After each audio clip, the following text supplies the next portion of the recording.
نحمده ونصلي على رسوله الكريم اما بعد فاعوذ بالله من الشيطان الرجيم بسم الله الرحمن الرحيم رب اشرح لي صدري ويسر لي امري واحلل عقدة من لساني يفقهوا قولي۔ انشاءاللہ آج آپ سب سے مسلمان خاتون کی ذمہ داریوں کے بارے میں بات کروں گی۔ رسول اللہ صلی اللہ علیہ وسلم نے فرمایا ہے کہ الا کلکم راع وکلکم مسئول عن رعیتہ، آگاہ ہو جاؤ تم میں سے ہر شخص نگران ہے اور ہر ایک سے اس کی رعایا کے بارے میں پوچھا جائے گا، سوال کیا جائے گا، اور عورت اپنے شوہر کے گھر والوں اور اس کے بچوں کی نگران ہے اور اس سے ان کے بارے میں سوال ہوگا۔ تو اس حدیث سے پتہ یہ چلتا ہے کہ ہم خواتین اپنے گھر اور بچوں کی ذمہ دار ہیں، نگران ہیں، اور ان کے بارے میں ہم سے پوچھا جائے گا کہ ہم نے اپنے بچوں کی کیسی تربیت کی اور اپنے گھر کا کیا خیال رکھا، کیا اسے ایک اسلامی گھرانہ بنایا، مسلمان گھرانہ بنایا، یا پھر اس سے غفلت برتی۔ کیونکہ قرآن مجید میں بھی اہل ایمان کو یہ حکم دیا گیا ہے، اے لوگوں جو ایمان لائے ہو، یا ایھا الذین آمنوا قوا انفسکم واہلیکم نارا، اپنے آپ کو اور اپنے گھر والوں کو آگ سے بچاؤ۔ ہم نے ہمیشہ اس دنیا میں نہیں رہنا، وقت گزرتا جا رہا ہے، عمر ڈھلتی چلی جا رہی، ہر آنے والا دن ہمیں موت سے قریب کر رہا ہے اور دنیا سے دور کر رہا ہے۔ جب سے ہم آئے ہیں اس دنیا میں، اور جتنے بھی سال اور جتنے بھی دن ہم گزار چکے ہیں اس کے مقابلے میں بہت تھوڑے باقی ہیں، اور ہر روز ان میں کمی ہو رہی، اور بہت جلد وہ وقت آ جانے والا ہے جب ہم اپنے رب اللہ عز و جل کا سامنا کریں گے اور اس کو حساب دینا ہوگا۔ کس بات کا حساب؟ کہ جو کچھ اس دنیا میں دیا گیا تھا اس کے ساتھ کیا معاملہ کیا، اور جو کچھ ملا اس میں سے بھی خاص طور پر جو سب سے قیمتی چیز ہے، اولاد، اس کے ساتھ کیا کیا، اس کی کیسی تربیت کی۔ انسان جب خود مر جاتا ہے تو اس کے بعد اس کا اپنا نامہ اعمال تو ختم ہو جاتا ہے، وہ خود کچھ نہیں کر سکتا۔ تین چیزیں جو مرنے کے بعد بھی اس کو فائدہ دیتی ہیں، ان میں نمبر 1 نیک اولاد ہوتی، جو ماں باپ کے لیے دعائیں کرتی ہے تو وہ دعائیں قبول ہوتی ہیں اور آخرت میں ماں باپ کے درجے بڑھتے چلے جاتے ہیں۔ اس لیے اگر ہم اپنے لیے واقعی کچھ کمانا چاہتے ہیں تو وہ مال و دولت نہیں یا بڑے بڑے گھر نہیں، وہ نیک اولاد ہے کہ اس کی فکر ہو، اس کے لیے محنت ہو، اس کے لیے دعائیں ہو، اس کے لیے کوشش کی جائے، اور ہمارا ہم و غم یہ ہو کہ ہمارے مرنے کے بعد ہمارے بچے دین پر قائم رہیں۔ اسی لیے اللہ سبحانہ وتعالیٰ کے جو نیک بندے تھے، پیغمبر تھے، انہوں نے مرتے وقت اس بات کی فکر نہیں کی کہ پیچھے ان کے جائیداد اور پراپرٹی کا کیا ہوگا، انہوں نے یہ فکر کی کہ ہمارے بعد ہمارے بچے کس دین پر ہوں گے۔ ان کی پیروی کرتے ہوئے کیا اگر ہم غور کریں اپنی زندگی پر تو ہمیں بھی یہ فکر سب سے زیادہ ہے؟ جتنے بھی غم اور جتنی بھی فکریں ہیں، کیا ان میں سب سے بڑی فکر ہمیں یہ ہے کہ ہمارے مرنے کے بعد ہمارے بچے مسلمان بھی ہوں گے یا نہیں، یا پھر آگے وہ اپنے بچوں کی کیسی تربیت کریں گے، ان کو کس حال میں دنیا میں چھوڑ کر جائیں گے؟ کیونکہ اگر ہم ڈھیروں پراپرٹی بھی چھوڑتے ہیں اور بہت مال و متاع بھی اور ڈھیروں سونا، لیکن بچے بگڑ جاتے ہیں اور وہ اس سارے مال کو الٹے رستوں پہ لگاتے ہیں تو وہ الٹا اور وبال بنتا ہے۔ اس لیے بہت ضروری ہے کہ انسان اس بات کا خیال رکھے کہ وہ اپنی پرائرٹی نمبر 1، اپنی ذمہ داری نمبر 1 کو پورا کر رہا ہے یا نہیں۔ ایک گھر بنتا ہے ایک مرد اور عورت دونوں کے ملاپ سے، دونوں کی جب شادی ہوتی ہے تو دونوں کے الگ الگ رول ہوتے ہیں، مرد کی اپنی ذمہ داری ہوتی ہے، عورت کی اپنی ذمہ داری ہوتی ہے، اور دونوں ایک دوسرے سے مختلف بھی ہیں۔ مرد کی ذمہ داری کمانے کی ہے، عورت کی ذمہ داری بچے پیدا کرنے، پالنے اور ان کی تربیت کی ہے۔ اگرچہ تربیت کی ذمہ داری مرد پر بھی ہے اور اس سے بھی پوچھا جائے گا، لیکن اس حدیث میں خاص طور پر عورتوں کو ان کی ذمہ داری بتائی جا رہی کہ وَالْمَرْأَةُ رَاعِيَةٌ عَلَىٰ أَهْلِ بَيْتِ زَوْجِهَا وَوَلَدِهِ، کہ عورت نگران ہے اپنے شوہر کے گھر والوں پر، اہل بیت زوجہا وولدہ، اور اس کے بچوں پر، یعنی اپنے شوہر کے بچوں کی ذمہ دار ہے۔ اب ہو کیا رہا ہے کہ عورتیں اپنی ذمہ داری یہ نہیں سمجھتی کہ انہوں نے اپنے بچوں کی اچھی تربیت کرنی ہے، وہ یہ سمجھتی ہیں کہ ہماری خوش قسمتی جب ہے جب ہم مرد کا مقابلہ کر لیں اور اس کے برابر ہم بھی کوئی جاب کریں یا اس سے آگے نکلیں۔ کل ہی خاتون مجھے ملی تو کہنے لگی کہ میں جب چھوٹی تھی تو ہر وقت اپنے بھائیوں کا مقابلہ کرتی تھی اور یہ کہتی تھی کہ جو کچھ میرے بھائی کرتے ہیں وہ سب مجھے کرنے کی اجازت دی جائے۔ حالانکہ اللہ سبحانہ وتعالیٰ نے عورت کو ایک الگ چیز پیدا کیا، عورت عورت ہے، مرد مرد ہے۔ کوا چلا ہنس کی چال تو اپنے بھی بھول گیا۔ تو اگر کوئی عورت مرد بننا چاہے گی تو وہ اپنی ذمہ داری صحیح طور پر ادا نہیں کر سکے گی۔ تو میں نے کہا پھر کیا ہوا؟ کہتی کہ اس وقت میرے ماں باپ جو تھے وہ بات سن لیتے تھے اور میں نے جو کچھ کرنا چاہا انہوں نے مجھے کرنے دیا۔ کہتے اس کے بعد شادی ہوئی تو شادی کے بعد میں نے شوہر کا مقابلہ شروع کر دیا اور میں نے کہا کہ میں اپنے آپ کو پروو کر کے دکھاؤں گی اور میں اس سے آگے نکلوں گی، اور کہتی میں یہ دعا مانگتی تھی کہ اللہ میں اپنے شوہر سے زیادہ کماؤں۔ کہتی کچھ دن کے بعد میرے شوہر کی جاب چلی گئی۔ اب کہتی ہے کہ میں اتنی پریشان ہوئی کہ میں تو کما رہی تھی بہت، لیکن باہر کا بھی سارا کام مجھ پہ تھا اور گھر کا بھی سارا کام مجھ پہ۔ تو اس پاور میں یا اس اختیار میں یا اس خوشی میں کہ میں شوہر سے زیادہ کماتی ہوں یا میری جاب ہے اور شوہر کی نہیں ہے، تھوڑی سی عقل کے ساتھ اگر انسان سوچے تو اس میں کون سی خوشی کی بات ہے اور کون سی راحت کی بات ہے، کون سے آرام کی بات ہے، کون سے سکھ کی بات ہے کہ عورت گھر سے باہر بھی تھکے اور پھر گھر آ کر بھی تھکے اور بچے بھی پیدا کرے، اور اگر بچے پیدا نہیں کر رہی تو ہر مہینے کی تکلیف سے گزرے اور اس کے اوپر موڈ سوئنگز بھی آئے اور پھر طرح طرح کی مشقتیں بھی اس پر پڑے۔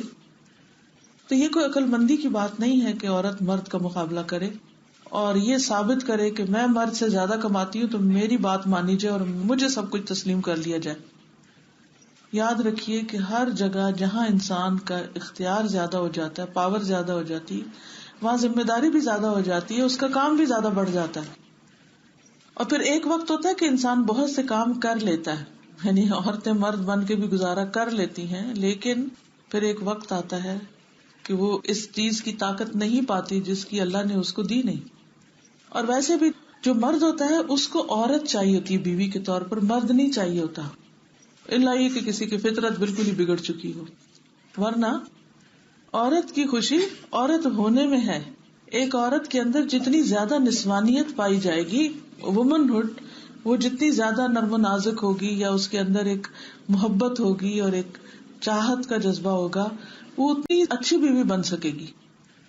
قرآن مجید میں اللہ تعالیٰ فرماتے ہیں أَوَمَن يُنَشَّأُ فِي الْحِلْيَةِ وَهُوَ فِي الْخِصَامِ غَيْرُ مُبِينٍ، کیا وہ جو زیورات میں پرورش پاتی ہے، یعنی عورت کی کمزوری ہے زیور، وَهُوَ فِي الْخِصَامِ غَيْرُ مُبِينٍ، اور بحث مباحثے میں اپنی بات بھی واضح نہیں کر پاتی۔ یعنی کئی دفعہ ایسا ہوتا ہے نا کہ جب آپ کا گفتگو میں یا کوئی جھگڑا ہوتا ہے تو عموماً خواتین کیا کرتی ہیں، جواب نہیں دے پاتی تو رونے لگ جاتی ہیں، وہ مقابلہ آنسوؤں کے ساتھ کرتی ہیں۔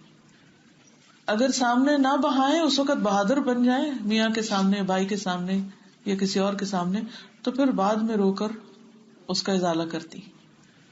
لیکن وہ جو ہوتا ہے نا کہ دلیل کے مقابلے میں دلیل لا کے دوسرے کو دلیل سے مغلوب کرنا، وہ بہت کم عورتوں کے اندر پائی جاتی ہے چیز۔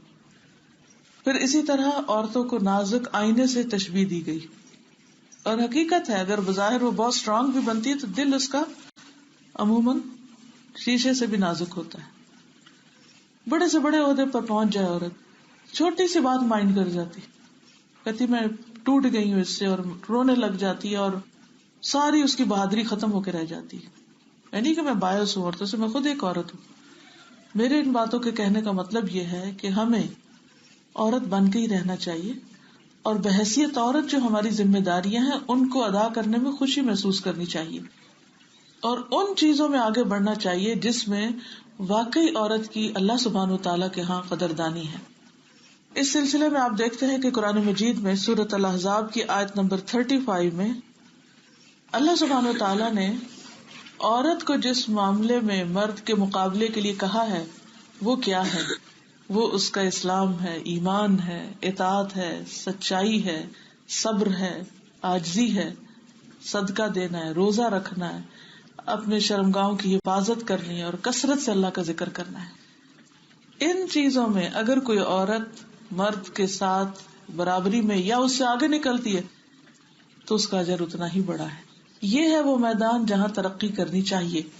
اور مسلمان عورتیں، مومن مرد اور مومن عورتیں، فرما بردار مرد اور فرما بردار عورتیں، سچ بولنے والے مرد اور سچ بولنے والی عورتیں، صبر کرنے والے مرد اور صبر کرنے والی عورتیں، خشوع کرنے والے مرد اور خشوع کرنے والی عورتیں، صدقہ دینے والے مرد اور صدقہ دینے والی عورتیں، روزہ رکھنے والے مرد اور روزہ رکھنے والی عورتیں، اپنی شرمگاہوں کی حفاظت کرنے والے مرد اور شرمگاہوں کی حفاظت کرنے والی عورتیں، اللہ کو کثرت سے یاد کرنے والے مرد اور کثرت سے یاد کرنے والی عورتیں.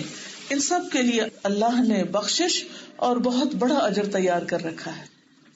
اگر ہم بڑے درجے چاہتے ہیں، بڑا ہونا چاہتے ہیں تو ان کوالٹیز میں بڑے ہوں، اسلام میں پورے کے پورے داخل ہوں، فرما برداری کی حد کر دیں، اپنے ایمان میں اضافہ کریں، اللہ تعالیٰ کی بات ماننے میں آگے نکلے، سچ بولنے میں دوسرے سے آگے ہوں، صبر کرنے میں، خشوع و خضوع اختیار کرنے میں، عاجزی اختیار کرنے میں، صدقہ دینے میں، روزہ رکھنے میں.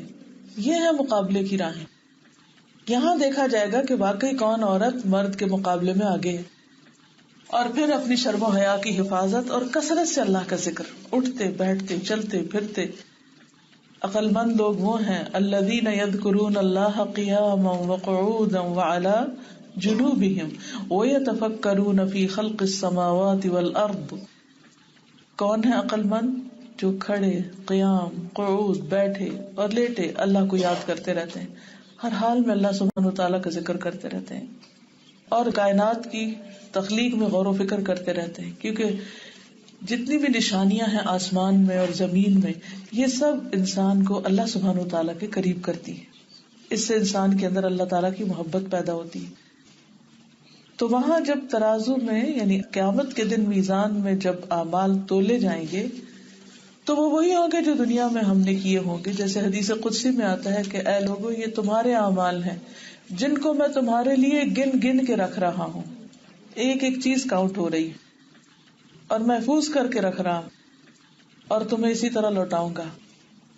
تو جو کچھ بھی ہم کرتے ہیں وہ اللہ سبحانہ وتعالیٰ کے ہاں محفوظ ہو رہا ہے اور قیامت کے دن واپس دیا جانے والا ہے، ایک نیکی 10 کے برابر کر کے. تو جس چیز میں ہمیں مردوں کا مقابلہ کرنا چاہیے وہ کیا ہے؟ نیکیاں، اچھے کام. لیکن عام طور پر اس معاملے میں ہم یہ دیکھتے ہیں شوہر نماز نہیں پڑھتا تو چلو میں بھی نہیں پڑھتی، اب کیا کرے، گھر کا ماحول ہی نہیں، وہ روزے کے لیے نہیں اٹھتا تو میں کیسے روزہ رکھوں، وہ مجھے کچھ دیتا نہیں صدقہ کرنے کے لیے تو میں کہاں سے صدقہ کروں، وغیرہ وغیرہ. نیکی کے کاموں کو، اپنے دین کو مردوں کے حوالے کر دیتے ہیں اور بہت سی چیزوں میں ہم کہتے ہیں وہ ہمیں اجازت ہی نہیں دیتے، جبکہ دین کے معاملے میں ہمیں ان سے آگے نکلنے کی فکر کرنی چاہیے. اور اعمال کے لحاظ سے اور پھر ان کے اجر و ثواب کے لحاظ سے عورتیں مردوں سے پیچھے نہیں بلکہ آگے بھی نکل سکتی ہیں. سورۃ آل عمران 195 میں اللہ تعالیٰ فرماتے ہیں فَاسْتَجَابَ لَهُمْ رَبُّهُمْ أَنِّي لَا أُضِيعُ عَمَلَ عَامِلٍ مِّنكُم مِّن ذَكَرٍ أَوْ أُنثَىٰ بَعْضُكُم مِّن بَعْضٍ. سو ان کے پروردگار نے ان کی دعا قبول کرتے ہوئے فرمایا میں کسی عمل کرنے والے کے عمل کو خواہ وہ مرد ہو یا عورت ضائع نہیں کروں گا، کیونکہ تم دونوں ایک دوسرے کا حصہ ہو. نہ کوئی عورت اکیلی کچھ کر سکتی ہے اور نہ ہی مرد. بچوں کی پیدائش میں بھی دونوں کا حصہ ہے، پھر پالنے میں بھی اور پھر باقی چیزوں میں بھی. پھر اسی طرح عورت کو اگر آخرت میں بلند مقام چاہیے تو اسے دیکھنا ہوگا کہ اسے دنیا میں کیا کیا کرنا ہے. کچھ چیزیں اس کی اپنی ذاتی زندگی سے متعلق ہیں اور کچھ چیزیں اس کے دائرہ کار سے متعلق. سب سے پہلی چیز ایمان ہے، کیونکہ سب سے افضل عمل، سب سے بہترین عمل اللہ اور اس کے رسول پر ایمان لانا ہے، توحید اختیار کرنا ہے. اگر کوئی عورت توحید نہیں اختیار کرتی، شرک کرتی، اور عورتوں کے شرک عام طور پر کیا ہے؟ جادو ٹونے ٹوٹکے اس طرح کے کام کرنا. تو اگر کوئی عورت شرک کرتی ہے تو اس کے سارے نیک عمل برباد ہو جائیں گے. اس لیے سب سے پہلی فکر ایمان کی ہونی چاہیے کہ وہ کس درجے کا ہے. جیسے حضرت ہاجرہ کا ایمان تھا، حضرت آسیہ کا ایمان تھا. سب جانتے نا فرعون بہت ہی ظالم تھا، اور اس نے اپنی بیوی کے ہاتھوں میں کیل ٹھکوا دیے تھے، اتنا ظالم تھا. لیکن پھر بھی وہ اپنے ایمان سے باز نہیں آئی، ایمان نہیں چھوڑا انہوں نے. جب دنیا کی زندگی تنگ ہو گئی تو انہوں نے دعا کی، رب ابنی لی عندک بیتا فی الجنہ، اللہ میرے لیے جنت میں اپنے پاس ایک گھر بنا دے. ونجنی من فرعون وعملہ، مجھے فرعون اور اس کے اس عمل سے نجات دے، یعنی جو سزا دینے کا عمل ہے. ونجنی من القوم الظالمین، اور مجھے ظالم قوم سے بھی نجات دے. تو حدیث میں آتا ہے کہ ان کے سامنے سے ایک پردہ ہٹا کر ان کو جنت کا گھر دکھا دیا گیا وہاں، کہ تم نے جو مانگا ہے وہ قبول ہو گیا. تو اس طرح اللہ سبحانہ و تعالیٰ بندوں کی قدردانی کرتے ہیں. حضرت ہاجرہ ایک دودھ پیتے بچے کو لے کر ایک تپتے صحرا میں، ایک تپتے پہاڑی علاقے میں جہاں چاروں طرف کوئی سبزہ نہیں تھا، پانی نہیں تھا، کوئی تیسرا انسان نہیں تھا، صرف اللہ کے حکم سے وہاں پر ٹک گئی. ابراہیم علیہ السلام ان کو لے کر آئے اور کہا کہ اب تم لوگ یہاں رہو گے. تو انہوں نے کہا کہ آپ ہمیں کہاں چھوڑ کے جا رہے ہیں، یہ کون سی جگہ ہے؟ سوچئے کبھی آپ کو شوہر آپ کو لے جائے کسی جنگل میں اور کہ تم ادھر رہو میں جا رہا ہوں واپس، تو اس وقت کی کیفیت کیا ہوگی؟ اور ہمارے شوہر تو مسجد جائیں تو ہم بڑبڑانے لگتے ہیں، یہ کیا ہر وقت مسجد مسجد. وہ دین کے کام میں جائیں تو عورتیں ناراض ہونے لگتی ہیں، وہ کسی جاب پر جائیں تو اس پر پریشان کرتی ہیں، میرے لیے تو کوئی ٹائم ہی نہیں. تو یہاں ابراہیم علیہ السلام اللہ کے حکم سے ان کو چھوڑ کے جا رہے ہیں. تو انہوں نے کئی دفعہ یہ سوال دہرایا کہ آپ ہمیں کہاں چھوڑ کے جا رہے ہیں، لیکن ابراہیم علیہ السلام دیکھتے بھی نہیں تھے. حدیث میں آتا ہے کہ کیوں نہیں دیکھتے تھے کہ پھر ان کا دل چھوٹا ہو جائے گا. چھوٹا سا پیارا بچہ جو 100 سال کے بعد ملا ان کو، اس کو چھوڑ رہے ہیں. ان کے لیے بھی تو آسان نہیں تھا، اگر بیوی کے لیے مشکل تھا تو میاں کے لیے بھی بڑا مشکل تھا. تو ان کو دیکھ نہیں رہے تھے. تو آخر ہاجرہ نے خود ہی پوچھا، اللہ ہمارا کا بحاظہ، کیا اللہ نے آپ کو اس کا حکم دیا ہے؟ اللہ تعالیٰ نے آپ کو یہ کہا، کیونکہ ان کو پتا تھا کہ میرا شوہر اللہ کے ہر حکم کی پابندی کرتا ہے اور وہ اس کے بغیر کچھ نہیں کرتا، یہ ضرور کوئی ایسا ہی ماجرا ہے. تو ابراہیم علیہ السلام نے فرمایا کہ ہاں اللہ کا حکم ہے. تو اس پر وہ فوراً بول اٹھی، پھر اللہ تعالیٰ ہمیں ضائع نہیں کرے گا. تو وہ واپس آ گئی، پیچھے جا رہی تھی ان کے نا، وہ جب جا رہے تھے پیچھے پیچھے جا رہی تھی، کدھر چھوڑ کے جا رہے ہیں. کتنا جذباتی لمحہ ہوگا، کتنا مشکل وقت ہوگا، کتنے صبر کے ساتھ وہ پیچھے رہی کہ اچھا ٹھیک ہے اللہ کا حکم ہے، ٹھیک ہے ایسے ہی ٹھیک ہے. تو بچے کی قربانی، بیوی کی قربانی، یہ کوئی آسان کام نہیں ہوتا. یہ جدائیاں بہت تکلیف دہ ہوتی ہیں، لیکن اللہ سبحانہ و تعالیٰ کی خاطر بہت آسان بھی ہو جاتی ہیں جب انسان کو پتا ہوتا ہے کہ اس کا ریوارڈ ملنے والا ہے. اور آج آپ دیکھیں کہ ان کا ریوارڈ کتنا بڑا ہے. مکہ وہ جگہ ہے جو دنیا میں سب سے زیادہ آباد ہے، اور جس جگہ وہ اتری تھی یعنی زمزم کا کنواں ہے جہاں پر، وہاں سب سے زیادہ رش ہوتا ہے. کوئی ٹائم ایسا نہیں ہوتا کہ جس میں وہ جگہ خالی ہو جائے، ہر وقت وہاں طواف ہوتا ہے. پھر صحیح کو آپ دیکھیں، صحیح میں کس طرح جب وہاں مرد بھاگ رہے ہوتے ہیں تو میں سوچتی ہوں کہ کس کی پیروی میں بھاگ رہے ہیں. ایک عورت کے پانی کی تلاش میں ایک عورت دوڑ رہی تھی. اللہ سبحانہ تعالیٰ کو وہ دوڑنا اتنا پسند آیا کہ رہتی دنیا تک کے لیے اسے حج کا رکن بنا دیا گیا کہ جو وہاں دوڑے گا نہیں اس کا حج ہی نہیں. ایسا نہیں ہوتا کہ اللہ سبحانہ تعالیٰ کسی کو کسی امتحان میں ڈالے اور وہ اس پر راضی ہو جائے اور پھر بھی اللہ تعالیٰ کی وہ اطاعت کرتا رہے تو اللہ تعالیٰ اس کو یوں ہی تنہا چھوڑ دے، کبھی بھی نہیں. اس کا اجر مارا نہیں جاتا. پھر آپ دیکھیں کہ حضرت مریم کس طرح ان کے اوپر الزام لگایا گیا، اور چھوٹا الزام نہیں تھا، اور وہ بہت نیک خاتون تھی. ہیکل میں یعنی جو ان کی مسجد تھی اس میں وہ ہر وقت عبادت کرتی تھی. پھر ان کے پاس جبریل علیہ السلام آئے اور ان پر پھونک ماری، اللہ کے حکم سے ان کے حمل ٹھہر گیا. اور پھر جب وہ بچہ پیدا ہونے کے قریب تھا تو وہ باہر چلی گئی کھلی جگہ پر. وہاں سے جب بچہ پیدا ہو چکا تو کس طرح اللہ تعالیٰ نے ان کی کیئر کی، ان کے لیے پانی کا انتظام کیا، ان کے لیے کھجور کا اہتمام کیا. اور پھر وہ بچے کو لے کے جب آئی تو وہ بڑا ہی مشکل وقت تھا. اور پھر کس طرح اللہ تعالیٰ نے ان کے لیے اسی بچے کے ذریعے مدد پیدا کی کہ وہ بچہ پنگوڑے میں بول اٹھا کہ انی عبداللہ، میں اللہ کا بندہ ہوں. اور میری ماں جو ہے وہ ایک پاک دامن عورت ہے، اس نے اپنی ماں کی صفائی دی. تو یہ کبھی بھی نہیں ہوتا کہ کوئی شخص اللہ سبحانہ و تعالیٰ کے لیے خالص ہو اور اللہ تعالیٰ اس کے لیے مددگار پیدا نہ کرے. یہ مثالیں کس لیے دی گئی؟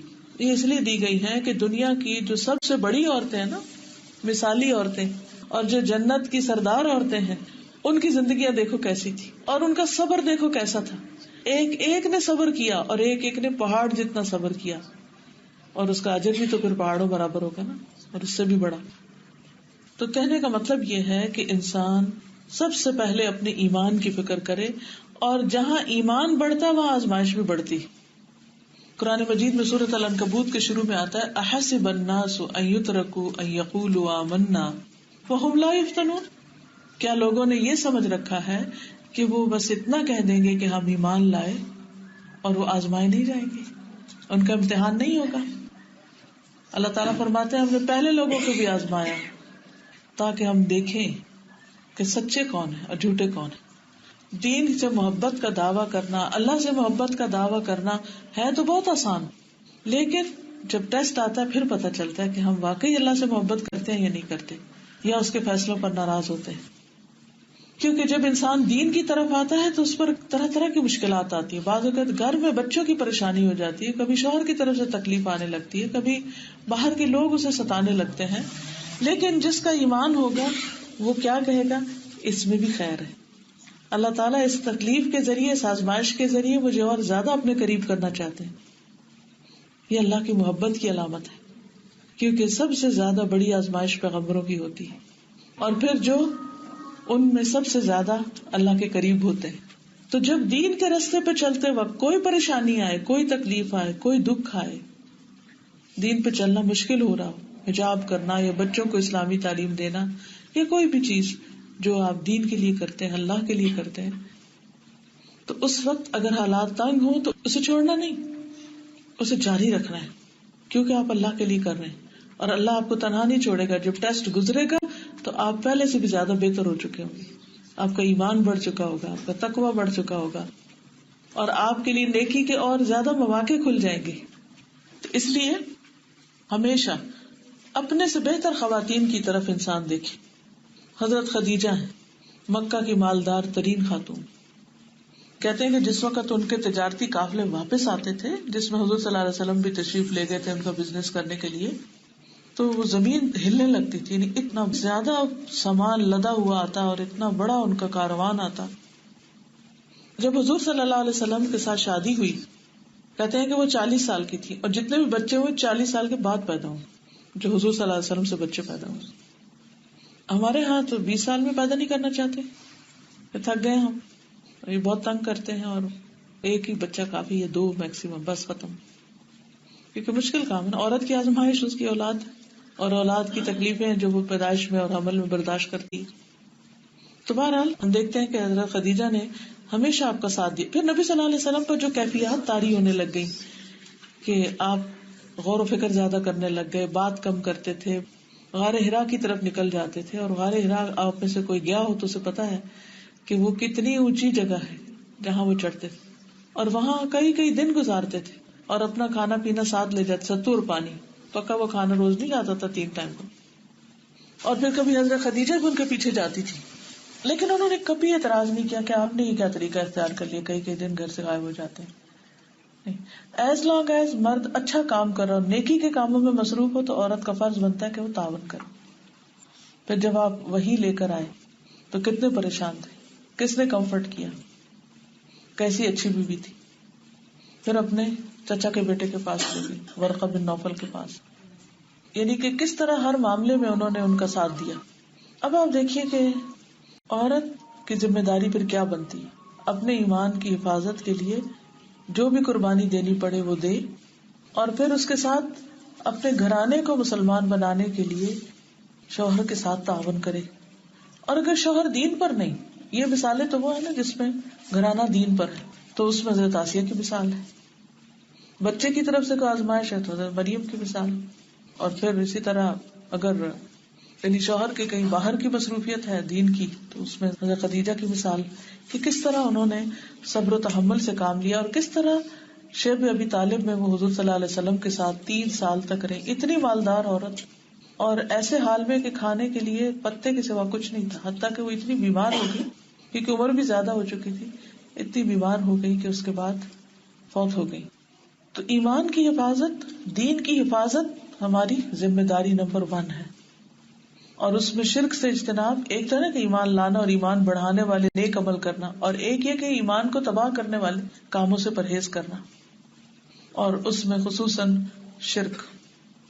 اور شرک میں تعویذ, دھاگے اور خصوصاً غلط قسم کے عمل, یہ جادوگروں کے پاس جانا, نجومیوں کے پاس جانا, قسمت کا حال معلوم کرنا, ہاتھ دکھانا, لکیریں وغیرہ, اس طرح کے سارے کام, ان سے بچنا چاہیے, کیونکہ اگر شرک ہو تو سارے نیک عمل برباد ہو جاتے ہیں.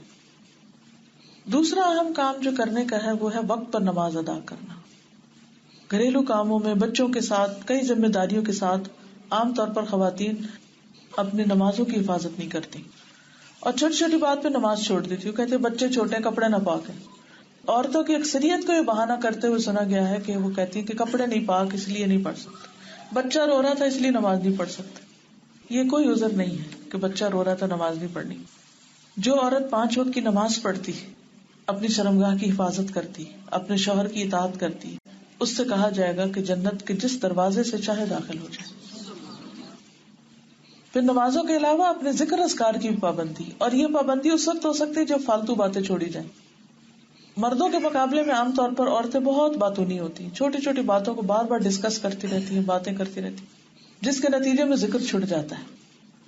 یہ سارا کہتی ہیں, مہاجرات میں سے تھی ایک صحابیہ, کہ رسول اللہ صلی اللہ علیہ وسلم نے ہم سے فرمایا کہ تم لوگ تسبیح یعنی سبحان اللہ, تحلیل, لا الہ الا اللہ, تقدیس, سبحان الملک القدوس یا سبوح قدوس ربنا ورب الملائکۃ والروح پڑھتی رہا کرو, یعنی ان اذکار کی پابندی کیا کرو, اور انگلیوں کے پوروں پر گنا کرو, اس لیے کہ قیامت کے دن ان سے سوال کیا جائے گا. انگلیوں کا بھی سوال ہوگا کہ یہ کیا کرتی رہی, صرف کمپیوٹر پہ بیٹھے رہے, یا صرف چمچ چلاتے رہے, یا ان پر ذکر بھی کیا.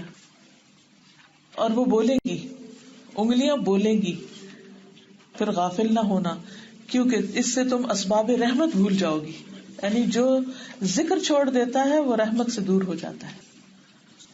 تو اگر ہم سمجھے کہ زندگی میں یا وقت میں کسی بھی چیز میں بے برکتی ہو رہی ہے تو اپنا محاسبہ کریں کہ میری نمازوں کا کیا حال ہے, کس کوالٹی کی نمازیں پڑھ رہی ہوں, میرے ذکر کا کیا حال ہے.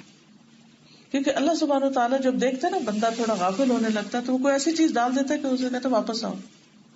عام حالات میں ہم نہیں پرواہ کرتے, لیکن جب کوئی مشکل آتی ہے تو پھر ہمیں ذرا سوچنے کا بھی موقع مل جاتا ہے. پھر اسی طرح اپنی زکوٰۃ ادا کرنا.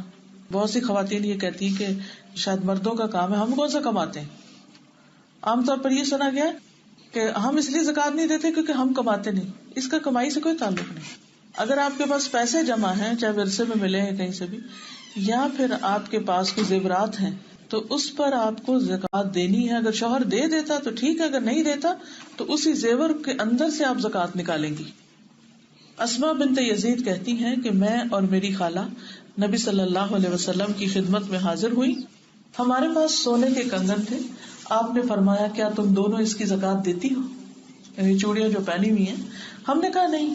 آپ نے فرمایا کیا تم اس بات سے نہیں ڈرتی کہ اللہ تمہارے آپ کے کنگن پہنائے, ان کی زکوٰۃ ادا کیا کرو. اور صحیح ترغیب و ترہیب کی حدیث ہے. پھر اسی طرح عورت کے اوپر حج بھی فرض ہے. فرائض کی ادائیگی کے بعد دین کا علم حاصل کرنا بھی عورت کی ذمہ داری, کیونکہ اگر عورت جاہل ہوگی تو بچے کہاں سے دین سیکھیں گے. ہم سمجھتے ہیں بچوں کو مدرسہ بھیج دیں, اسکول بھیج دیں تو وہیں سے سب کچھ سیکھ کے آ جائیں گے. نہیں, وہ وہاں سے سب کچھ نہیں سیکھ سکتے. آپ کو خود سیکھنا ہے اور سیکھ کر اپنے بچوں کو سکھانا ہے, کیونکہ وہ چھوٹے چھوٹے سوال ایسے کرتے ہیں کہ جن کے جواب اگر آپ کو خود نہیں آتے تو بچے پھر دوسروں سے جا کے پوچھتے ہیں اور وہ معلوم نہیں ان کو کیا سکھائیں. مسلمان ماں کو اندھیروں میں نہیں رہنا چاہیے. جتنی روشن ماں کی گود ہوگی بچے اتنے ہی انلائٹنڈ ہوں گے. حضرت عائشہ کہتی ہیں کہ انصار کی عورتیں بہت اچھی ہیں جنہیں دین کی سمجھ بوجھ حاصل کرنے میں شرم مانے نہیں ہوتی. اسی طرح ابو سعید کہتے ہیں کہ ایک خاتون رسول اللہ صلی اللہ علیہ وسلم کی خدمت میں حاضر ہوئی اور کہا یا رسول اللہ صلی اللہ علیہ وسلم آپ کی تمام احادیث مرد لے گئے، یعنی وہی سارے علم سے فیض اٹھاتے ہیں، ہمارے لیے بھی اپنی طرف سے کوئی دن مخصوص کر دیں کہ ہم اس میں آپ سے الگ سے کچھ سیکھ سکیں، اور آپ ہمیں وہ تعلیمات دیں جو اللہ نے آپ کو سکھائی ہیں۔ تو نبی صلی اللہ علیہ وسلم نے فرمایا فلاں فلاں دن فلاں فلاں جگہ پر جمع ہو جاؤ۔ چنانچہ عورتیں جمع ہو گئی، نبی صلی اللہ علیہ وسلم ان کے پاس آئے اور انہیں وہ سکھایا جو اللہ نے آپ کو سکھایا تھا۔ تو یہ عورتوں کی حرص تھی دین کا علم حاصل کرنے کی۔ تو کوئی بھی عورت مومن اور مسلم صحیح طور پر بن نہیں سکتی جب تک کہ وہ علم میں اضافہ نہیں کرتی، کیونکہ قرآن مجید میں اللہ تعالیٰ فرماتے ہیں فَاعْلَمْ أَنَّهُ لَا إِلَهَ إِلَّا هُوَ، جان لو، علم حاصل کرو کہ اللہ ایک ہے۔ تو توحید کا بھی علم حاصل کرنا پڑتا ہے۔ تو علم صرف سیکھنے کے لیے، صرف ڈگریاں لینے کے لیے، یا صرف اپنا نام بڑھانے کے لیے کہ میں نے یہ ڈگری کی ہوئی ہے، وہ ڈگری کی ہوئی ہے، میں اتنی بڑی عالمہ ہوں، یہ مقصد ہرگز نہیں ہونا چاہیے۔ تو انسان کے لیے وبال جان ہے۔ اصل مقصد کیا ہونا چاہیے کہ میرا عمل بدل جائے، میرے عمل میں تیزی آ جائے، نیک اعمال کو کثرت سے کرنے کی حرص پیدا ہو جائے۔ کیونکہ جو شخص اپنے علم پر عمل کرے گا وہ علم اس کے لیے نور ہوگا، اس کے لیے نجات کا ذریعہ ہوگا، لیکن جو شخص اپنے علم پر عمل نہیں کرے گا وہ اس کے لیے وبال ہوگا، مشکل کا ذریعہ ہوگا۔ پھر اسی طرح کثرت سے صدقہ خیرات کرنا چاہیے۔ حضرت عبداللہ بن زبیر کہتے ہیں، یہ حضرت اسما کے بیٹے ہیں، کہتے ہیں کہ میں نے اپنی والدہ اور اپنی خالہ سے زیادہ کسی کو صدقہ کرتے نہیں دیکھا۔ یہ خواتین ہیں، لیکن ان دونوں کی سخاوت الگ الگ تھی، دونوں کا طریقہ فرق تھا۔ حضرت عائشہ ذرا ذرا جمع کرتی رہتی تھی، جب کچھ جمع ہوتا اکٹھا ہوتا پھر خرچ کرتی، اور اسما کا طریقہ، ان کی والدہ کا طریقہ یہ تھا کہ وہ کل کے لیے کچھ بھی نہیں بچا کے رکھتی تھی، جو آتا تھا ساتھ ہی نکال دیتی تھی۔ تب یہ دونوں کا اپنا اپنا انداز ہے، جو بھی آپ اختیار کرنا چاہیں، لیکن عورتوں کو خاص طور پر صدقہ کرنا چاہیے، کیونکہ نبی صلی اللہ علیہ وسلم نے جب ان کو الگ سے تعلیم دی تو اس میں خصوصی طور پر بتایا کہ میں نے عورتوں کی اکثریت کو جہنم میں دیکھا ہے، کیونکہ وہ شوہروں کی ناشکری ہوتی ہیں اور اس کے علاوہ زبان سے بہت غلط باتیں کرتی ہیں، گالی گلوچ کرتی ہیں، یعنی کہ بہت غلط زبان کا استعمال کرتی ہیں، جیسے بچوں کے ساتھ ادھر ادھر۔ تو صدقہ جو ہے اس گناہ کا کفارہ کرتا ہے۔ تو جب یہ بات آپ نے فرمائی تو عورتوں میں کسی نے اپنی بالی، کسی نے مندری، کسی نے کوئی چیز فی سبیل اللہ اپنی خرچ کی اپنی طرف سے۔ تو کبھی یہ نہ سوچیں کہ ہمارے شوہر کر دیتے ہیں بس وہی کافی ہے، نہیں، ہمیں اللہ نے اگر دیا ہے تو اپنے ہاتھ سے کریں، اگر ہمارے پاس نہیں ہے تو تھوڑا بہت کوئی کام کر لیں اور کمائیں، اور اللہ کے راستے میں خود بھی صدقہ کریں اور دوسروں کو بھی دیں۔ اس کی دلیل کیا ہے کہ اپنے ہاتھ سے کوئی کام کر کے تو کچھ صدقہ کریں؟ اس میں حضرت عائشہ کہتی ہیں کہ رسول اللہ صلی اللہ علیہ وسلم نے فرمایا تم میں سب سے پہلے مجھے وہ ملے گی جس کے ہاتھ سب سے زیادہ لمبے۔ تو کہتے ہیں ازواج اپنے اپنے ہاتھ ایک دوسرے سے ناپتی تھی اور دیکھتی تھی کہ کس کے ہاتھ لمبے ہیں، لیکن حضرت زینب جب سب سے پہلے فوت ہوئی تو پتہ چلا کہ وہ اپنے ہاتھ سے محنت کر کے صدقہ خیرات دیتی تھی۔ تو آپ کا مطلب کیا تھا؟ لمبے ہاتھ یعنی دینے والے، یعنی ہاتھ یہاں سے یہاں تک بھی ہوتا ہے بازو جیسے۔ ایک یہ ہے کہ یعنی کہ عربی میں کنایا ہے اس سے، یعنی جب انسان کو اپنے ہاتھ سکیڑ لے، یہ بخل سے، اور دینا کیا ہے؟ کھلا کرنا۔ بل یداہ مبسوطتان، جیسے اللہ سبحانہ وتعالیٰ کے بارے میں آتا ہے کہ اس کے دونوں ہاتھ کھلے ہیں، پھیلے ہوئے ہیں، دن رات دیتا ہے، جب سے دنیا بنی ہے دے رہا ہے، لیکن اس کے باوجود کچھ بھی کمی نہیں آئی۔ پھر یہ ہے کہ اپنی زبان کی حفاظت بھی، کچھ ڈوز ہے کچھ ڈونٹس ہیں۔ صدقہ خیرات کرنے کا مطلب یہ نہیں کہ اب ہمیں کھلی چھٹی یا لائسنس مل گیا تو ہم زبان جیسے مرضی استعمال کریں۔ انسان اگر کسی کو دیتا ہے اور تانا دیتا ہے اس کو یا احسان جتاتا ہے تو وہ عمل ضائع ہو جاتا ہے، اس لیے اس پر احتیاط کرنا ہے کہ اپنے عمل کو ضائع نہیں کرنا۔ ابو ہریرہ کہتے ہیں کہ ایک آدمی نے عرض کیا یا رسول اللہ صلی اللہ علیہ وسلم، فلاں عورت کثرت سے نماز، روزہ اور صدقہ کرنے میں مشہور ہے، لیکن وہ اپنی زبان سے پڑوسیوں کو ستاتی۔ فرمایا وہ جہنمی ہے، یعنی ایمان بھی ہے، نماز روزہ بھی ہے، صدقہ بھی ہے، سب کچھ ہے، لیکن زبان کا غلط استعمال ہے، زبان میں احتیاط نہیں، تو سب کچھ برباد۔ اور خصوصاً جو شوہر کے ساتھ بدتمیزی ہے یا بچوں کے ساتھ غلط باتیں ہیں یا گالی گلوچ ہے، یہ ساری چیزیں لکھی جاتی ہیں، یہ نہیں ہم جسٹیفائی کر سکتے کیونکہ یہ سب تنگ کرتے ہیں ہمیں تو اس لیے ہمیں چھٹی ہے جو مرضی کہیں، نہیں، یہی تو مواقع ہوتے ہیں صبر کے۔ ہر ایک کی آزمائش فرق ہوتی ہے نا. تو عورت کی آزمائش زبان کو کنٹرول کرنا ہے. پھر اسی طرح صرف یہ نہیں کہ غصے میں بلکہ غم میں بھی عورتیں بعض اوقات حد سے بڑھ جاتی ہیں. کوئی فوت ہو جائے, کوئی مرضی کے خلاف چیز ہو جائے, آنسو بہ جائے تو کوئی بات نہیں, لیکن آنسو کے ساتھ چیخنا چلانا, کپڑے پھاڑنا, چیزیں توڑنا, برتن دروازے مارنا, یہ سب چیزیں ناحق ہیں, ان کی اجازت نہیں ہے.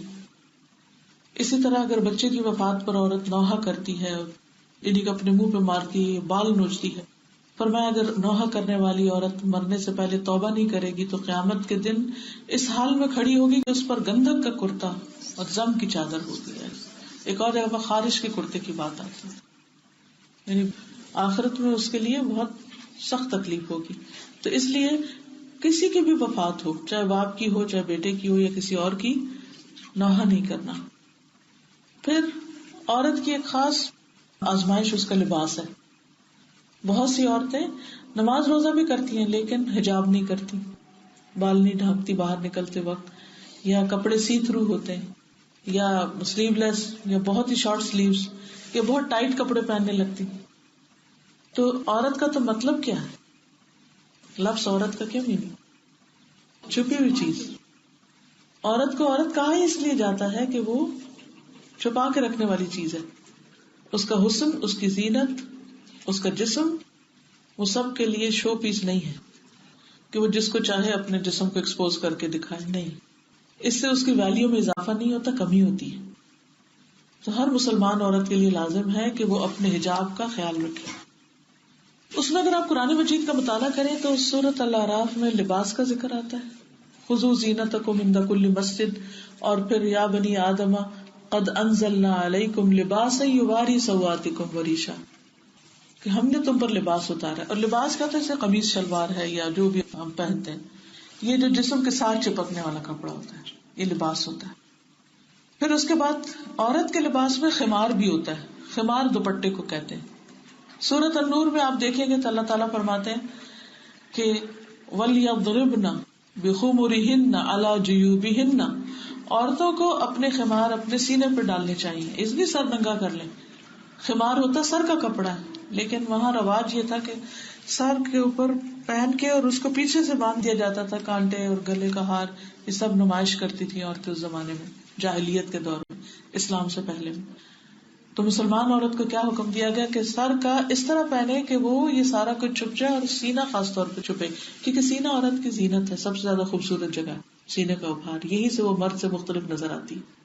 بہت سے لوگ سکارف بھی لینے لگتے ہیں, یہ دوپٹے اوپر اوڑھتے ہیں, لیکن وہ اتنے چھوٹے ہوتے ہیں کہ سینہ جو ہے وہ ان کے جلباب سے پورا اس کی وہ شیپ نظر آ رہی ہوتی. تو اس کی رخصت نہیں ہے, اس پہ پوچھ ہوگی.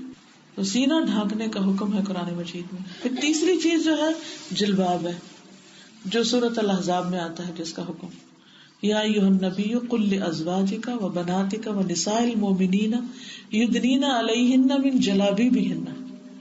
اے نبی صلی اللہ علیہ وسلم, آپ اپنی بیویوں کو, اپنی بیٹیوں کو اور ساری مومن عورتوں کو کہہ دیجئے کہ وہ اپنے اوپر سے اپنے چادریں ڈال لیں. یعنی جب گھر سے باہر نکلے تو باہر نکلنے کا ڈریس اور ہو, اور وہ کیا ہے؟ جلباب. جلباب کہتے ہیں لمبی چادر کو, جیسے گاؤں وغیرہ میں عورتیں اب بھی کھلی چادریں لیتی. تو یہ جو گاؤن بنوایا جاتا ہے یہ بھی بیسیکلی ہے چادر, لیکن اس کو سہولت کے لیے سی لیا جاتا ہے, لیکن وہ بھی نیچے تک لمبا ہوتا ہے. جلباب کا مطلب لمبا کپڑا. تو یہ گھر سے باہر نکلنے کے لیے اس کو پہننا ہوتا ہے, یعنی گھر کے ڈریس میں عورت باہر نہ نکلے. پھر اسی طرح لباس ڈھیلا بھی ہو, تنگ نہ ہو. لباس کے اندر ایسی خوبصورتی نہ ہو کہ جو دوسروں کو اپنی طرف مائل کرے. ابو ہریرہ کہتے ہیں رسول اللہ صلی اللہ علیہ وسلم نے فرمایا, جہنمیوں کی 2 قسمیں میں نے ابھی تک نہیں دیکھی. ان میں ایک وہ لوگ ہیں جن کے پاس بیل کی دم کی طرح کے کوڑے ہوں گے جس سے وہ لوگوں کو ماریں گے. دوسری قسم ان عورتوں کی ہے جو کپڑے پہننے کے باوجود ننگی ہوں گی, یا تو ٹائٹ یا سی تھرو. وہ خود مائل ہونے والی, یعنی مردوں کے پیچھے جانے والی ہیں, اور دوسروں کو مائل کرنے والی ہیں, دوسروں کو اٹریکٹ کرنے والی اپنی طرف, چاہے وہ مرد ہو یا عورتیں. عورتیں اس سینس میں کہ بعض اوقات عورتیں عورتوں سے ایسی محبت کرنے لگتی ہیں جیسے مردوں سے محبت کی جاتی ہے, یعنی کو اپنے شوہر سے محبت کرے. تو یہ بھی فتنہ کہاں سے اٹھتا ہے کہ جیسے عورتوں کی طرف, یعنی عورتوں کے لباس کی وجہ سے یا ان کے ایسی بیوٹی کی وجہ سے ان کی طرف مائل ہو جانا اور اپنا دین ایمان گھر بار سب کچھ بھول جانا، تو یہ بھی درست نہیں ہے. فرمایا ان کے سر بختی اونٹ کے کوہان کی طرح ٹیڑھے ہوئے. سر جو ہے اس کے اوپر کوہان سا اٹھا ہوا ہے. جیسے آج کل آپ نے دیکھا ہوگا کہ بعض اوقات لڑکیاں اتنے بڑے بڑے کلپ لگا لیتی ہیں یا ایکسٹرا بال لگا لیتی ہیں کہ جو کو اٹھا کے بالکل اوپر کر دیتے ہیں، تو سر کے اوپر ایک جیسے کوہان ہمپ اٹھا ہوا ہے. تو اس چیز سے منع کیا گیا ہے. اور میں ایسی عورتیں جنت میں داخل نہیں ہوگی، نہ جنت کی خوشبو پائیں گی، حالانکہ جنت کی خوشبو لمبے فاصلے سے آتی ہے. حدیث کے مطابق اس اٹھی ہوئی جگہ کو شیطان کی بیٹھک کہا جاتا ہے. یہاں شیطان آ بیٹھتا ہے، بڑا خوش ہوتا ہے اور وہ کنٹرول کرتا ہے یہاں سے پھر عورت کو. پھر کچھ ذمہ داریاں عورت کی اپنے گھر والوں کے بارے میں ہیں. سب سے پہلی بات یہ کہ عورت اپنے گھر کی نگران ہے، حفاظت کرنے والی ہے، اپنے ذات کی، گھر کی، بچوں کی، مال کی، گھر کے رازوں کی. فالصالحات قانتات حافظات للغیب بما حفظ اللہ. نیک عورتیں وہ ہیں جو شوہروں کی فرما بردار ہیں، ان کی عدم موجودگی میں اللہ کی حفاظت اور نگرانی میں ان کے حقوق کی حفاظت کرتی. یعنی شوہر جب گھر پر نہیں ہوتا تو وہ اس طرح کیئر لیس نہیں ہوتی کہ کوئی بات نہیں، وہ اسی طرح حفاظت کرتی اور کیئرفل ہوتی جیسے شوہر گھر میں ہو تو وہ کیئرفل ہو. پھر اسی طرح شوہر کا حق دیتی. بعض اوقات عورتیں نماز، روزہ، حج، زکوٰۃ، دین سب کچھ کر رہی ہوتی ہیں لیکن وہ شوہر کا حق نہیں دیتی، یعنی جو شادی کا مقصد ہے. اور یہ بھی بہت خطرناک ٹرینڈ ہے. معاذ بن جبل سے روایت ہے، اللہ کے نبی صلی اللہ علیہ وسلم نے فرمایا، عورت اس وقت تک ایمان کی حلاوت نہیں پا سکتی جب تک اپنے شوہر کا حق ادا نہیں کرتی. جب تک وہ شوہر کا حق نہیں دیتی تو اس کے اندر وہ ایمان ہی اس کا مکمل نہیں ہوتا، اس کا لطف ہی نہیں آتا. پھر اسی طرح شوہر کی بات ماننا، معروف میں، نیکی کے کام میں، صحیح بات میں. غلط بات نہیں ماننی چاہیے جو اللہ کی نافرمانی کا حکم ہو، لیکن جو باتیں وہ ٹھیک کہتا ہو لیکن آپ کی مرضی کے خلاف ہے تو بھی اس کو مان لینا چاہیے. ابو ہریرہ کہتے ہیں کہ عرض کیا گیا بہترین عورت کون سی ہے؟ فرمایا وہ عورت جب اس کا شوہر اس کی طرف دیکھے تو اسے خوش کر دے، جب کسی بات کا حکم دے تو اس کی اطاعت کرے. نیز عورت کی جان اور مال کے معاملے میں شوہر جس چیز کو ناپسند کرے وہ اس کی مخالفت نہ کرے. یہ شوہر کا حق ہے کیونکہ اللہ نے اس کو قوام بنایا، گھر کا ذمہ دار بنایا. اسی طرح آپ نے فرمایا 2 قسم کے لوگ ہیں جن کی نمازیں ان کے سر سے اوپر نہیں جاتی. ایک غلام جو مالک سے بھاگ جائے اور حتیٰ کہ واپس آ جائے، اور دوسرے وہ عورت جو شوہر کی نافرمانی سے رجوع کر لے. اللہ یہ کہ وہ غلط کام کرنے کو کہے تو پھر وہ نہ مانے تو اور بات ہے. پھر اسی طرح شوہر کی خدمت کرنا، اس کا خیال رکھنا. حسین بن محسن سے روایت ہے، ان کی پھوپھی کسی کام کے سلسلے میں نبی صلی اللہ علیہ وسلم کے پاس تشریف لائیں، یعنی حاضر ہوئی. آپ نے ان کا کام کیا اور پوچھا کیا تم شادی شدہ ہو؟ انہوں نے عرض کیا جی ہاں. پھر آپ نے پوچھا تمہارا اپنے شوہر کے ساتھ کیسا رویہ ہے؟ انہوں نے عرض کیا میں نے کبھی ان کی اطاعت اور خدمت میں کوئی کسر نہیں چھوڑی سوائے اس چیز کے جو میرے بس میں نہ ہو، تو میں ان کو پورا خیال رکھتی ہوں. آپ نے فرمایا دیکھ لو تمہارا اس کی نظر میں کیا مقام ہے، کیونکہ وہی تمہاری جنت وہی تمہاری جہنم ہے. یعنی شوہر کے ساتھ نیکی اور درست کام میں تعاون کرنا، اس کا خیال رکھنا، یہ جنت میں لے جانے والی چیزوں سے. پھر گھر کے بارے میں خاص ذمہ داریاں کہ عورت اپنے گھر میں کسی ایسے بندے کو نہ آنے دے شوہر کو جس کا آنا پسند نہ ہو. پھر اپنے حیا کو قائم رکھنا، شوہر کے مال کی حفاظت کرنا، یعنی اس کی مرضی سے پیسہ خرچ کرنا.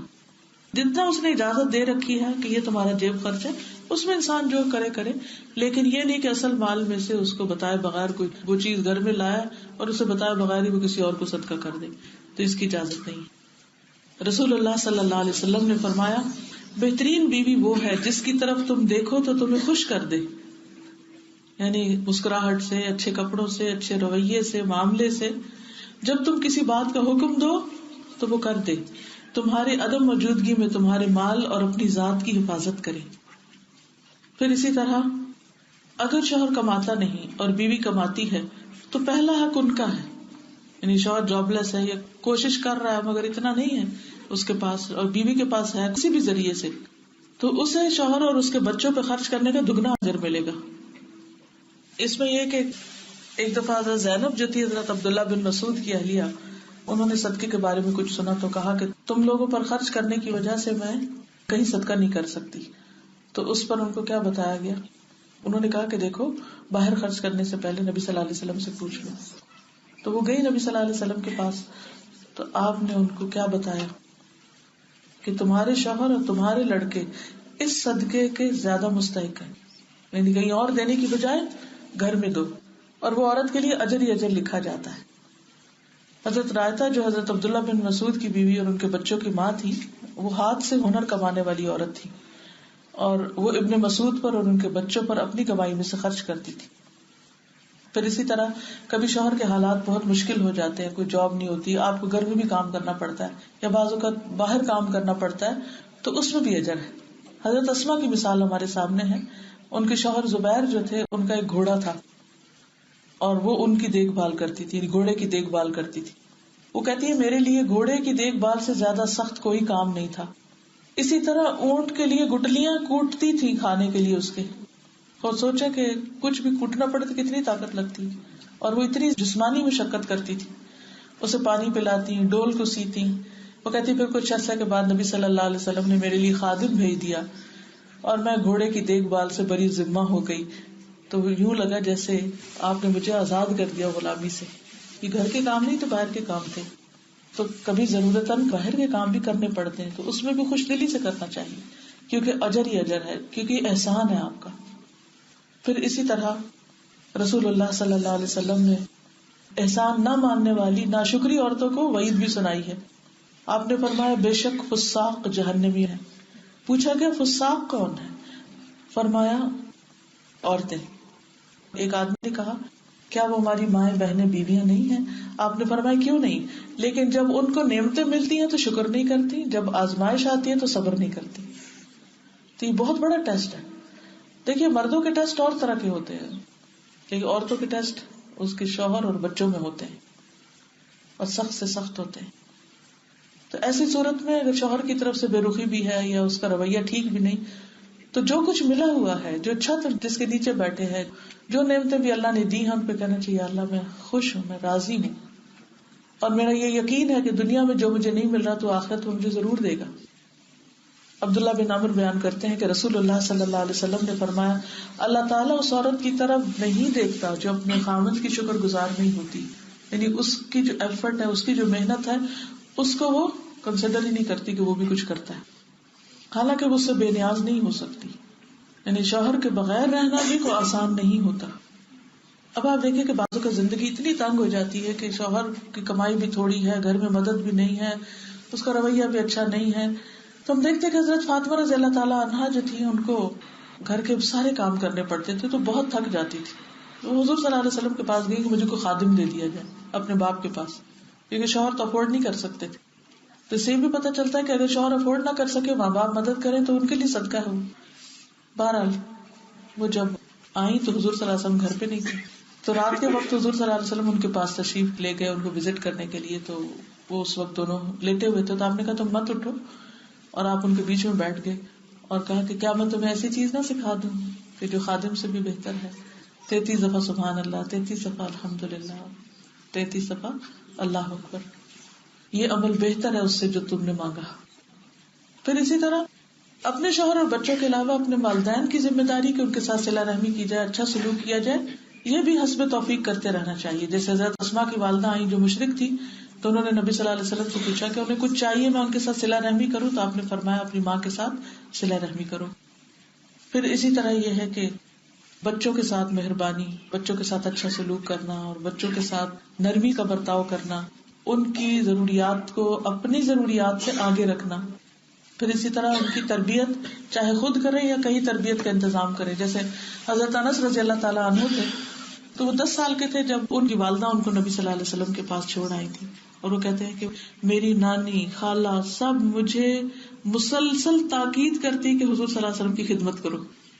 تو 10 سال میں نے حضور صلی اللہ علیہ وسلم کی خدمت کی. جب آپ کی وفات ہوئی تو میں 20 سال کا تھا. تو یہ بھی تربیت کا ایک انداز ہے. کئی دفعہ آپ خود کرتے ہیں، کئی دفعہ بچوں کو ایسی جگہ پہ چھوڑتے ہیں جہاں مشقت ہو، محنت ہو، لیکن وہ کچھ سیکھ رہے ہوں. پھر بچوں کے معاملات پہ نظر رکھنا کہ وہ نماز پڑھ رہے ہیں یا نہیں، وہ کوئی جھوٹ تو نہیں بول رہے، کوئی چوری کی عادت تو نہیں ان کو پڑ رہی، ان کے ذہن میں کیا سوال ہیں، اسکول سے کیا سیکھ کر آئے ہیں، ان کو کوالٹی ٹائم دینا، ان کے ساتھ بیٹھنا، ان سے باتیں کرنا. پھر اسی طرح عورت کی ذمہ داری یہ بھی ہے کہ وہ گھر، والدین، بچوں ان سے فارغ ہو کر وہ معاشرے کی بھی ذمہ داری ادا کرے، امر بالمعروف اور نہی عن المنکر کرے. قرآن مجید سورۃ التوبہ میں آیت نمبر 71 میں اللہ تعالیٰ فرماتے ہیں والمؤمنون والمؤمنات بعضهم اولیاء بعض یأمرون بالمعروف وینہون عن المنکر ویقیمون الصلاة ویؤتون الزکاة ویطیعون اللہ ورسولہ اولئک سیرحمہم اللہ ان اللہ عزیز حکیم. مومن مرد اور مومن عورتیں ان کے بعض کے دوست ہیں، نیکی کا حکم دیتے ہیں، برائی سے منع کرتے ہیں. یہاں عورتوں کا بھی ذکر ہے کہ وہ نیکی کا حکم دیں، برائی سے روکیں، یعنی دین کی تعلیم خود بھی حاصل کریں، دوسروں کو بھی سکھائیں.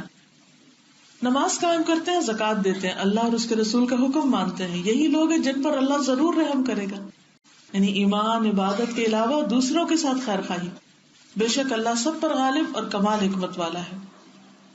ازواج مطہرات کو بھی اللہ تعالیٰ نے حکم دیا قرآن مجید میں کہ وہ کیا کریں، صرف گھر کے کام کاج نہیں بلکہ وہ ان کے گھروں میں جو بھی دین کا علم ہے اسے وہ دوسروں تک بھی پہنچائیں. سورۃ الاحزاب کی آیت نمبر 34 میں اور اپنے گھروں میں ٹکی رہو، اپنے گھروں میں ٹکی رہو ازواج مطہرات سے کہا جا رہا ہے.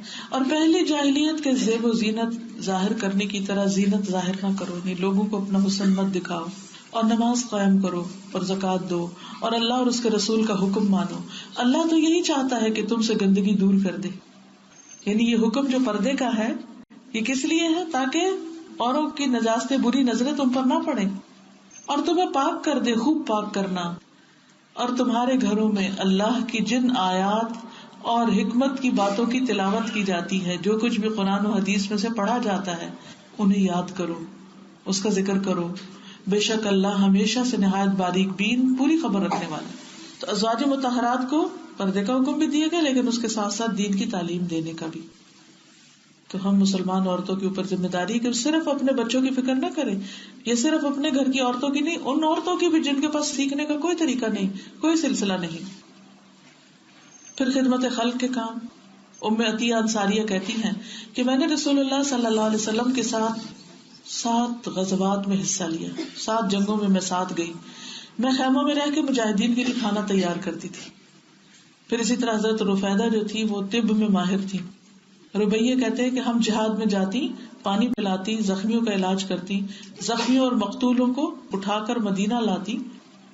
اور حضرت سعد کو جب غزوہ خندق میں بازو کی رگ پہ زخم آیا اور ان کی حالت خراب ہوئی تو انہیں ایک عورت کے ہاں پہنچا دیا گیا جن کا نام رفیدہ تھا، اور ان کا خیمہ مسجد نبی سے باہر تھا اور وہ زخمیوں کا علاج کرتی تھی.